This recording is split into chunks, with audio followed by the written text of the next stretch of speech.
So thank you, Ankit, for joining today for Let's Talk Business series by RealtyNXT. Thank you. Thanks for having me. So let's start with the question I'm sure everyone wants to know, the story behind Jade Caps. What made you enter in a space where you are managing residential apartments as well holiday homes? And what was the whole idea behind entering in this space? Yeah, so very specific. Being an ex-banker, I always used to travel a lot all over the world, different countries. And I happened to come back to Bangalore for a short assignment from Dubai for a couple of months. And that's when the whole thing sort of struck me that, look, I was looking for an apartment for a short tenure and there wasn't any available. At the same time, my own apartment, if I want to do a short tenure, there wasn't any hosting platform. You can, of course, plug it across distribution channels, but that doesn't help. So it was making a lot of sense. And that time, the entire country was going digital in the sense, Swiggy was growing that time, Zomato grew a lot. So I saw this space as more of a consumer space where, a real estate can be consumed by a lot of consumer in different formats. This is one of them. And it was clearly sort of missing in the country. So that was 2017. And then I did my work for a couple of years, analytics of how to do it, what to do it. And 2019, I came back and launched it with one apartment, and rest is history. So you have been working in different countries, right? From Asian countries to, I think, even Saudi countries, right? Middle East. So Middle East, yeah. So as a banker, I have been responsible for developing different markets for the bank. In India, I was doing US. So when you do US, you travel a lot to Southeast Asia as well, because most of the corporate treasuries are in Southeast Asia. Then I was doing Middle East. I was doing franchise business for Middle East in the global market space. So then you travel a lot to Turkey, you travel a lot to different countries around. And, in general, also as a banker, you travel a lot. So yeah. So you get different perspective, and it's a very interesting thing when you travel. You just want a home sometimes. You don't want a hotel. You don't want a serviced apartment. You don't want so many sort of templated kind of stay. You just want a home, especially when you're traveling for 3, 4, 5 days plus. You want a home cooked food. Sometimes you want to travel with your family. So, it just makes sense to do something like this at that point of time and even today. To just do it. India has close to 1 million apartments inventory available to do this kind of business. And vacation homes, which is another interesting space, is 200,000 holiday homes available. So it's a huge market, huge consumer play. And, we are solving it from the supply side and building consumer brands on top of it, using our own sort of in-house tech that we've built in. So why I ask that, because I'm sure you must have seen the kind of organized sectors there are in different countries, especially when it comes to real estate as well. But when you come to India and with this idea, you think about getting into residential apartment as well in holiday homes.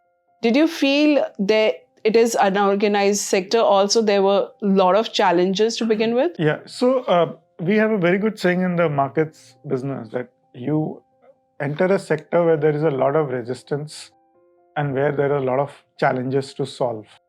So a same business in Spain is very simple. The ecosystem is organized, the cleaners are there, the housekeeping is there, the tech is enabled. Sitting out of here, I can manage an inventory of 1,000 apartments in Spain, or let's say Dubai now, it's again getting there. But India is a different market. It's totally unorganized. The ecosystem does not exist. So everything that you do is in-house. And then market is that much bigger. You have 20 cities to sort of cater to.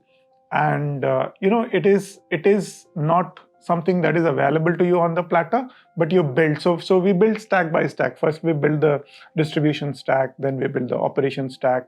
Then we sort of got the muscle to go outside of our home city and do this business. So we are building it brick by brick, and we've reached a level now where we can say that we are capable of handling 1,000+ properties in a country like India very, very easily, which is again not a huge number given the market size. But everyone, I'm sure before pandemic also, everyone knew vacation home is Airbnb. But now in India, there's Stay Vista, there's Saffron Stays, and there's so many players when it comes to vacation homes or holiday homes. So in this market where there are too many players, how do you differentiate, and what is the USP that Jade Caps bring in? So this is a business of customer experience end to end. I mean, a customer who has experienced our brand under Jade Caps keeps coming back again and again because he knows that. I mean, you said, let's just see the industry a bit. This is an industry where probably a Make My Trip or a Clear Trip came before the airline came in. So when you book through Make My Trip an Indigo flight, you say I'm flying Indigo. But unfortunately, you still do. I'm booking an Airbnb, but you're not booking an Airbnb. You're booking a Jade Caps or any other brand through those platforms. So that will change. People will not say we are booking Airbnb. They will say we are booking a Jade Caps home or a Stay Jade home or whatever. Then comes, look at the market, 200,000 inventory units in vacation home. Between all the 4 or 5 big organized players in the country, we don't touch more than 1% of the market. So the opportunity size is huge. There is a lot more scope to do a lot more business in this industry. And it's again, I won't say regional, but there are micro segments in the consumer. So it's a $3 billion odd only vacation rental market. Now that is West India. There's a pocket in West India. There's a pocket in South India. There's East India, and there is North. And then there are consumer segments like 50,000 plus room night, 25,000 plus, 10,000 plus. So each of us have found our niche, and we are building in that category. And then the business model is very, very different on the back. So not every owner wants a revenue share. Not every owner wants a lease. So, there are different models on the back end. There are different models on the front end. And the consumer is the winner because he has a choice. Right. Consumer has a choice to choose from. And then there is unorganized market, which is non-branded and sometimes they are also there. So, and plus, there is nobody that is doing it the way Jade Caps is doing, because we are solving for the urban residential as well, which is a very huge market, much more tougher to execute. There is supply, there is demand, but there is no regulation in the country. Like in a lot of countries, there is regulation that you can do X, you cannot do Y. Yeah. Here, there is no regulation, but there is demand, there is supply. So we come in between and match it, and we have everything internalized to make sure we meet all the regulatory requirements that are put on the ground by different states. And there are different regulations for different states. So when you say regulations, it is applied to the managed residential apartments and vacation homes. Yes. So could you make our viewers just give us a brief what these regulations are like? So each state has different regulations. There are different level of licenses. Homestay registration is different from Tamil Nadu, different in Bangalore, different in Goa. Then you have B&B registrations. Then when you have a foreign guest coming and staying with you, you have a different level of registration that you need to do with the FRRO office. So all of this is put on a stack in our system. So our systems understand that which home should get registered to what level, whether it's a B&B product or whether it's a homestay product or whether it's an urban rental product. And then that's the property level registration. And then which guest needs to be registered with FRRO so that the local authorities are well aware that we are hosting a foreign guest. So to that extent, there is a clear sort of regulation in place from different states. And some states like Goa want an internet license. So if you're operating a home rental, you need a separate license first, and then you need property level license. Okay. So you have to do all of that to qualify as an organized player, so that you meet all the requirements of all the distribution partners, and you're part of the organized sector. So I'm very curious to know, what is the business model in this kind of space? Like when it comes to your managed residential apartment as well vacation home, how does the revenue comes in? So revenue comes in from the guests who book our spaces. We cater to guests from all over the world. We cater to guests across different segments, from 1 night to 30 nights. We have people staying for 6 months as well, sometimes in the urban apartments. So they all come through different distribution channels, and they also discover through Google and all of that. Plus we have, over a period of 4-5 years, we've built certain corporate relationships, so we get a lot of repeat customers. And on the urban side, we get a lot of people coming back. So typically November, December, Jan, Feb, people from abroad. NRIs typically come back, they want to be with their family for 10 days, they want to travel somewhere. So they book an urban apartment for, let's say, 10 days, and then they book a vacation home for 1 day. So all of that kind of trends we see on our platform, which is very, very new to me as well. So in this part, even owner gets certain kind of... Yeah. So with the owner, there's always an arrangement based on what his preferences. Some owner wants to be hands-on and they want to do everything on their own. Then we become the marketing partner, which is what most of other vacation home companies are doing. And you do a revenue share, and owner takes a large chunk of the revenue because he is managing the home. Then comes where the owner is not based in the country or is too busy. He does not want to do any of that. Then, the entire property needs to be managed by an operator like us, which is where we come in and we say we'll manage the property end to end and make sure it's running fully functional all the time. And then when the guest comes, owner gets his share, net of whatever is the maintenance cost and marketing cost and all of that. So there are different revenue models based on which is the sweet spot for the owner. And each owner has its own way of looking at it. But typically, people invest in real estate to earn returns. So this model gives more returns than the traditional rentals. And more than that, people buy these kind of assets for capital appreciation. So a home in Goa would have appreciated 2-3x since COVID, a good location. And that's a great investment. So, and these kind of opportunities will keep coming because as people travel more and more, they need these spaces, and developers are jumping in and building these kind of villa communities and holiday homes all over the country. So it's just growing, the entire industry is sort of expanding in that direction. So what I've also noticed that Jade Caps provide a seamless integration between software and hands-on property management. In that way, first of all, why did you wanted to make sure that there's also hands-on property management happening manually as well?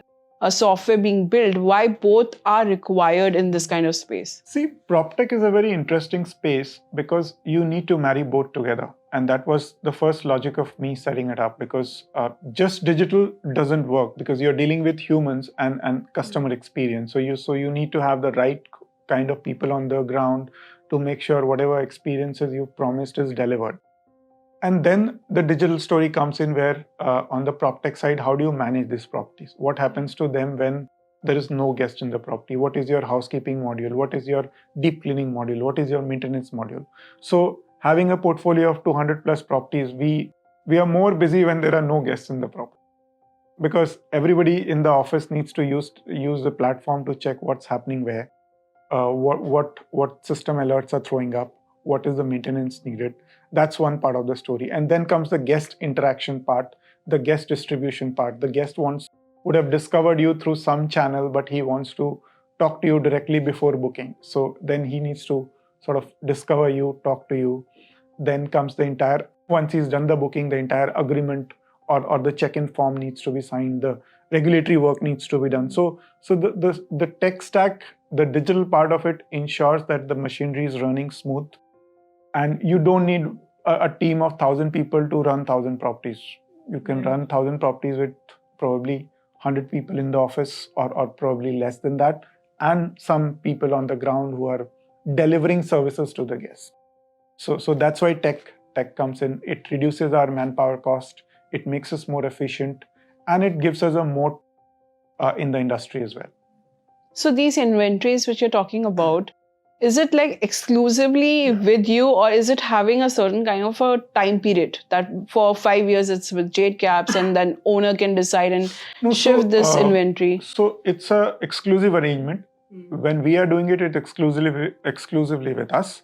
But different owner wants different kind of tenure here. So some owner wants you to take it for 2 years and deliver. Some owner wants you to take it for 5 years and deliver. Some owners say, I want to test it for 3 months and then I will see. So for us, it's a tech business at the end of the day. So it really doesn't matter whether we take it for 3 months or 1 year or whatever. So we give flexibility to the owner.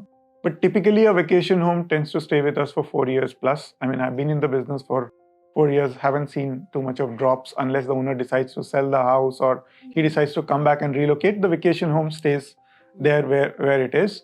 Urban side, there is turnover because owner sometimes wants to relocate in the house, or he wants to give a long-term lease. That's always an option.